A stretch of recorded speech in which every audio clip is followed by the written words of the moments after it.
Salut à tous et bienvenue dans cette nouvelle vidéo DIY. Donc aujourd'hui je vais vous montrer 3 DIY en rapport avec les animaux fantastiques. Donc j'ai décidé de faire ces petits DIY tout simples parce qu'il n'y a pas encore beaucoup de produits animaux fantastiques qui sont sortis au final. Donc il y en aura beaucoup plus dans les prochains mois. Mais donc je me suis dit que ça pouvait être intéressant pour se faire un petit coin animaux fantastiques. Donc je vais vous apprendre à fabriquer donc une tasse animaux fantastiques, un cadre animaux fantastiques et la réplique de l'encyclopédie des animaux fantastiques qu'on est censé voir dans les films Harry Potter. Nous allons donc commencer par la tasse. Donc vous aurez besoin d'une tasse, d'un marqueur spécial porcelaine que j'ai trouvé chez Cultura, d'un critérium, d'une feuille et de scotch. Donc vous allez commencer par mesurer votre tasse et ensuite donc vous allez redimensionner votre logo en fonction de la taille de votre tasse pour ne pas qu'il soit trop gros.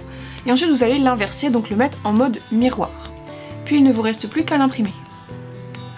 Alors ensuite vous allez le retourner, donc vous allez repasser au critérium sur tout le logo.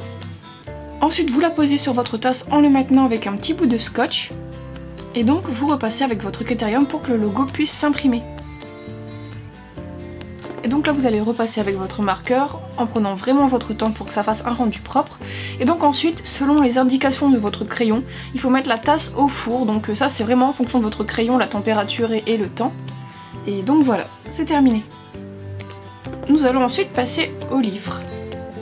Donc vous aurez besoin d'un carnet, de ciseaux, de colle, d'un stylo doré et de feuilles. Donc vous allez commencer par redimensionner vos motifs en fonction de la taille de votre carnet en rajoutant environ 1,5 cm, 2 cm. Donc vous imprimez, vous découpez et donc ensuite vous allez pouvoir commencer à mettre de la colle, coller, en faisant bien attention à la rainure. Vous allez en mettre sur le côté pour rabattre sur la tranche. Ensuite vous allez couper les petits coins de papier qui dépassent.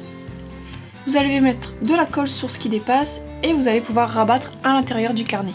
Et donc vous faites pareil avec le motif de l'autre côté. Et ensuite il vous reste à tout repasser au crayon doré, donc ça peut être très long mais le rendu est vraiment génial. Et ça c'est optionnel mais vous pouvez éventuellement vernir votre carnet pour un rendu un peu plus propre. Ensuite nous allons passer au cadre. Donc pour cela vous aurez besoin d'un petit cadre, de vernicole que j'ai trouvé chez Cultura, d'une éponge neuve, d'un pinceau et de feuilles. Donc vous allez commencer par mettre votre image en mode miroir, vous l'imprimez. Ensuite vous allez badigeonner votre cadre en mettant de la colle vernie, en mettant vraiment beaucoup. Il ne faut pas oublier non plus les côtés. Ensuite vous allez imposer votre feuille, donc côté image vers le tableau. Donc vous allez bien aplatir et vous allez enlever toutes les éventuelles bulles d'air.